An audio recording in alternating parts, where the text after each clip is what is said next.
De bestiario, casa tomada. Nos gustaba la casa porque, aparte de espaciosa y antigua, hoy que las casas antiguas sucumben a la más ventajosa liquidación de sus materiales, guardaba los recuerdos de nuestros bisabuelos, el abuelo paterno, nuestros padres y toda la infancia.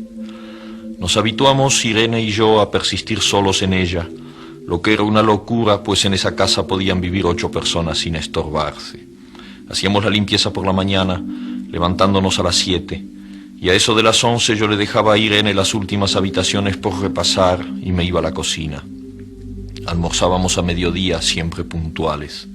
Ya no quedaba nada por hacer, fuera de unos pocos platos sucios. Nos resultaba grato almorzar, pensando en la casa profunda y silenciosa, y cómo nos bastábamos para mantenerla limpia. A veces llegamos a creer que era ella la que no nos dejó casarnos. Irene rechazó 2 pretendientes sin mayor motivo. A mí se me murió María Esther antes de que llegáramos a comprometernos. Entramos en los 40 años con la inexpresada idea de que el nuestro, simple y silencioso matrimonio de hermanos, era necesaria clausura de la genealogía asentada por los bisabuelos en nuestra casa. Nos moriríamos allí algún día. Vagos y esquivos primos se quedarían con la casa y la echarían al suelo para enriquecerse con el terreno y los ladrillos. O mejor, nosotros mismos la voltearíamos justicieramente antes de que fuese demasiado tarde. Irene era una chica nacida para no molestar a nadie. Aparte de su actividad matinal, se pasaba el resto del día tejiendo en el sofá de su dormitorio. No sé por qué tejía tanto. Yo creo que las mujeres tejen cuando han encontrado en esa labor el gran pretexto para no hacer nada. Irene no era así. Tejía cosas siempre necesarias, tricotas para el invierno, medias para mí, mañanitas y chalecos para ella. A veces tejía un chaleco y después lo destejía en un momento porque algo no le agradaba. Era gracioso ver en la canastilla el montón de lana encrespada resistiéndose a perder su forma de algunas horas.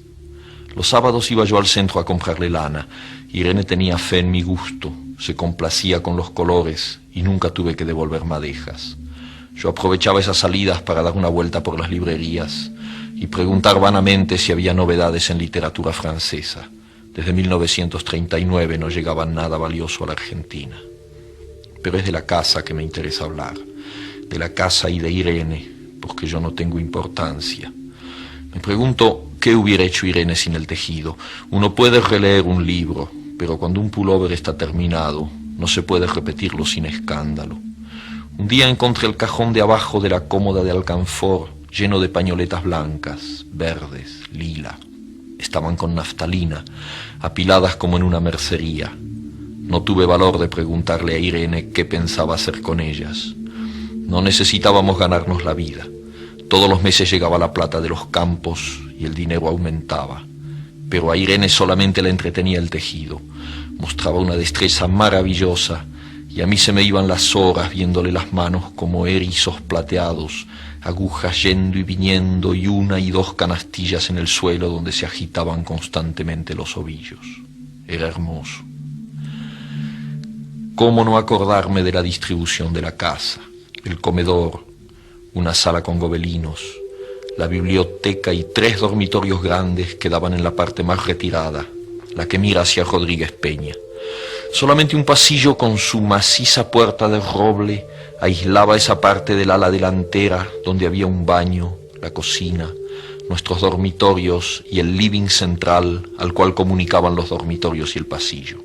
Se entraba a la casa por un zaguán con mayólica y la puerta cancel daba al living, de manera que uno entraba por el zaguán, abría la cancel y pasaba al living.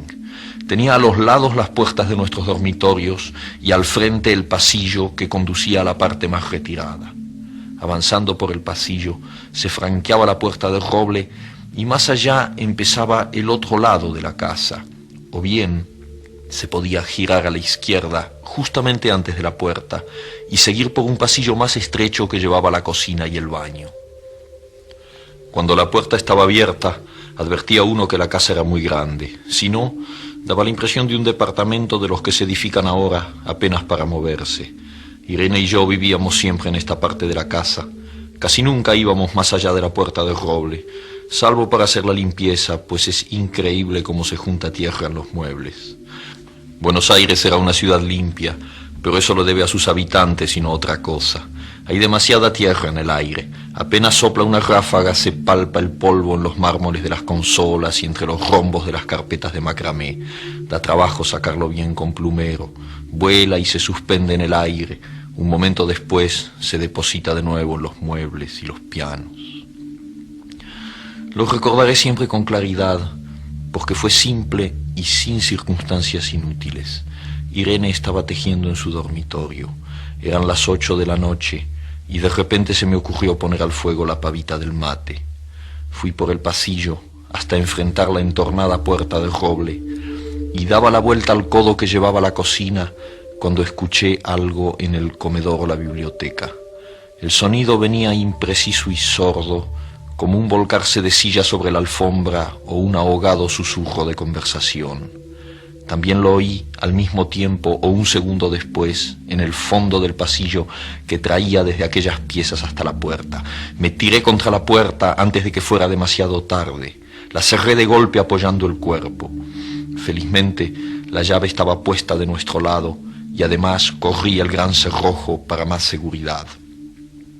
Fui a la cocina, calenté la pavita y cuando estuve de vuelta con la bandeja del mate le dije a Irene: tuve que cerrar la puerta del pasillo.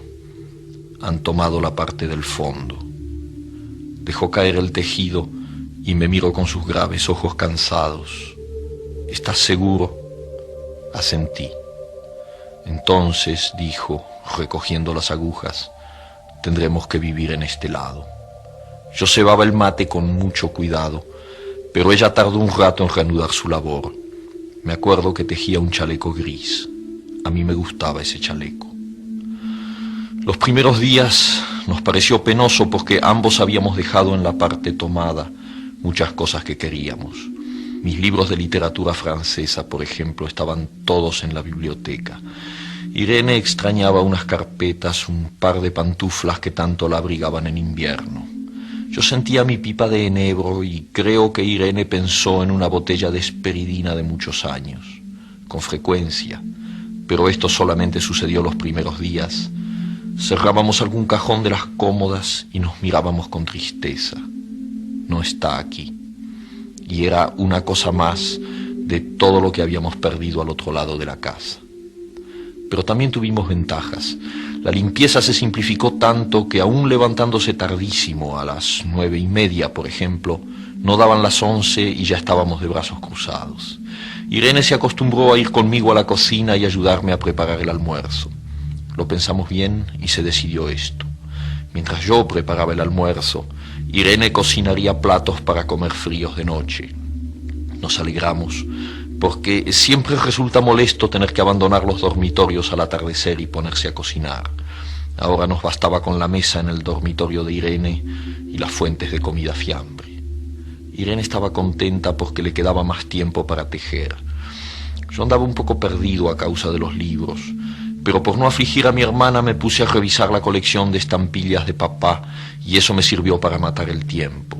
Nos divertíamos mucho, cada uno en sus cosas, casi siempre reunidos en el dormitorio de Irene, que era más cómodo. A veces Irene decía: fíjate este punto que se me ha ocurrido, ¿no da un dibujo de trébol? Un rato después era yo el que le ponía ante los ojos un cuadradito de papel para que viese el mérito de algún sello de Eupen y Malmedy. Estábamos bien y poco a poco empezábamos a no pensar. Se puede vivir sin pensar. Cuando Irene soñaba en alta voz, yo me desvelaba enseguida. Nunca pude habituarme a esa voz de estatua o papagayo, voz que viene de los sueños y no de la garganta. Irene decía que mis sueños consistían en grandes sacudones que a veces hacían caer el cobertor. Nuestros dormitorios tenían el living de por medio, pero de noche se escuchaba cualquier cosa en la casa. Nos oíamos respirar, toser, presentíamos el ademán que conduce a la llave del velador, los mutuos y frecuentes insomnios. Aparte de eso, todo estaba callado en la casa. De día eran los rumores domésticos, el roce metálico de las agujas de tejer, un crujido al pasar las hojas del álbum filatélico. La puerta de roble, creo haberlo dicho, era maciza. En la cocina y el baño que quedaban tocando la parte tomada, nos poníamos a hablar en voz más alta o Irene cantaba canciones de cuna. En una cocina hay demasiado ruido de loza y vidrios para que otros sonidos irrumpan en ella. Muy pocas veces permitíamos allí el silencio, pero cuando tornábamos a los dormitorios y al living, entonces la casa se ponía callada y a media luz. Hasta pisábamos más despacio para no molestarnos. Yo creo que era por eso que de noche, cuando Irene empezaba a soñar en alta voz, me desvelaba enseguida. Es casi repetir lo mismo, salvo las consecuencias. De noche siento sed, y antes de acostarnos le dije a Irene que iba hasta la cocina a servirme un vaso de agua. Desde la puerta del dormitorio, ella tejía. Oí ruido en la cocina. Tal vez en la cocina o tal vez en el baño, porque el codo del pasillo apagaba el sonido. A Irene le llamó la atención mi brusca manera de detenerme y vino a mi lado sin decir palabra. Nos quedamos escuchando los ruidos, notando claramente que eran de este lado de la puerta del roble, en la cocina y el baño, o en el pasillo mismo donde empezaba el codo casi al lado nuestro. No nos miramos siquiera. Apreté el brazo de Irene y la hice correr conmigo hasta la puerta cancel sin volvernos hacia atrás. Los ruidos se oían más fuerte, pero siempre sordos, a espaldas nuestras. Cerré de un golpe la cancel y nos quedamos en el zaguán. Ahora no se oía nada. Han tomado esta parte, dijo Irene. El tejido le colgaba de las manos y las hebras iban hasta la cancel y se perdían debajo. Cuando vio que los ovillos habían quedado del otro lado, soltó el tejido sin mirarlo. ¿Tuviste tiempo de traer alguna cosa?, le pregunté inútilmente. No, nada. Estábamos con lo puesto. Me acordé de los 15.000 pesos en el armario de mi dormitorio. Ya era tarde ahora.